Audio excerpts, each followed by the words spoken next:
ঠিক আছে? এবং অহংকার কিন্তু খুবই এটা সমস্যাজনক, এবং এটা মানে হাদিসের মধ্যে আছে, যার অনু পরিমাণ অহংকার যার অন্তর্গত থাকবে, সামান্য পরিমাণ অহংকার যার অন্তর্গত থাকবে, সে জান্নাতে প্রবেশ করবে না।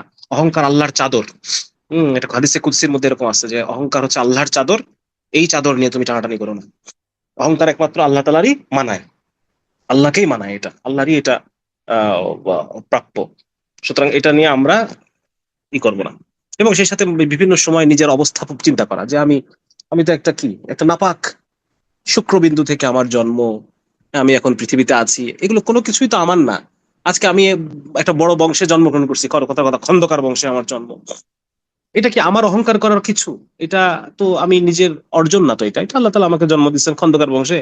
আল্লাহ চাইলে আমাকে একটা মেথর বংশে জন্ম দিতে পারতেন। আল্লাহ চাইলে আমাকে একটা কি বলা যায়, আরো খারাপ কোথাও কোনো জায়গাতে আল্লাহ তালা আমাকে জন্ম দিতে পারতেন। সুতরাং এটা আমার কি ক্রেডিট? আমি এটার জন্য কেন অহংকার করবো? এগুলো সবই তো আল্লাহ তালার দান। হম সুতরাং এই বিষয়গুলো নিজে নিজে একা একা চিন্তা করা, একা একা চিন্তা করলে এখানে সবচেয়ে বড় সমস্যা হয়ে যায়, আমার সবার জন্য সময় থাকে, নিজেকে দেওয়ার জন্য সময় থাকে না। হ্যাঁ, এই জন্য খুবই গুরুত্বপূর্ণ যে আপনি কিছু কিছু সময় আপনি একা হয়ে যান, সব বাদ দিয়ে দেন। এই যে আল্লাহ রসুল সাল্লাহ সাল্লাম প্রতি আহ এসে এতে কাফ করতেন, এগুলোর উদ্দেশ্যটা কি? একা হয়ে যাওয়া। হ্যাঁ, সমস্ত ব্যস্ততাকে সাইড করে দিয়ে আমি আমার আল্লাহ, নিজেকে নিজে টাইম দেন, মানে নিজেকে নিজে সময় দেওয়ার জন্য কিছুটা টাইম প্রতিদিন, যে আমি আসলে কি মহাসাবা। হুম নিজের হিসাব নিজে গ্রহণ করার কিছু সময় আল্লাহ তাআলা আমাকে তৌফিক দান করুক। অনেক ব্যস্ততার মধ্যে এই আমলগুলো হয়ে উঠতেছে না। তো আজকে আপনাদেরকে বলার দ্বারা যদি আমার মধ্যে চলে আসে, তাহলে এই জন্যই আজকে আমি আলোচনা লেকচারটা নিছি, যে আমি এটা কথা বলবো ইনশাআল্লাহ। আচ্ছা, তাহলে অহংকার ঠিক আছে না? অহংকার, আরো কিছু অহংকার আছে, যেমন হচ্ছে, যেমন ধরেন এটাও অহংকার যে আমি দিন বা শরীয়তের কোন বিধানকে আমি মানতে পারতেছি না। বিধানকে মানতে পারতেছি না। ওলামায়ে কেরাম যখন কোনো কথা বলতেছে, এটাকে ছোট মনে করা, আমাদের মধ্যে এটা মহামারী আকারে।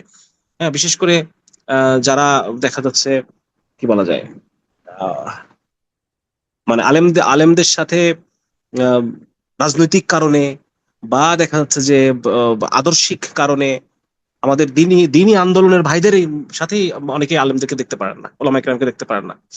দিন আমরা দাবি করি আমরা যে দিনই আন্দোলনের সাথে আছি, দিনই মেহনতের সাথে আছি, কিন্তু ওলামায়ে কেরামের প্রতি আমাদের একটা প্রকাশ্য বা সুপ্ত বিদ্বেষ প্রায় দেখা যায়। আলেমদেরকে জাকাতখোর, আলেমদেরকে কি এই যে বিভিন্ন বলে আমাদের দানের টাকায় চললো, চলো তোমরা, এই সেই এগুলো কথাবার্তা বলে ফেলে দেখবেন।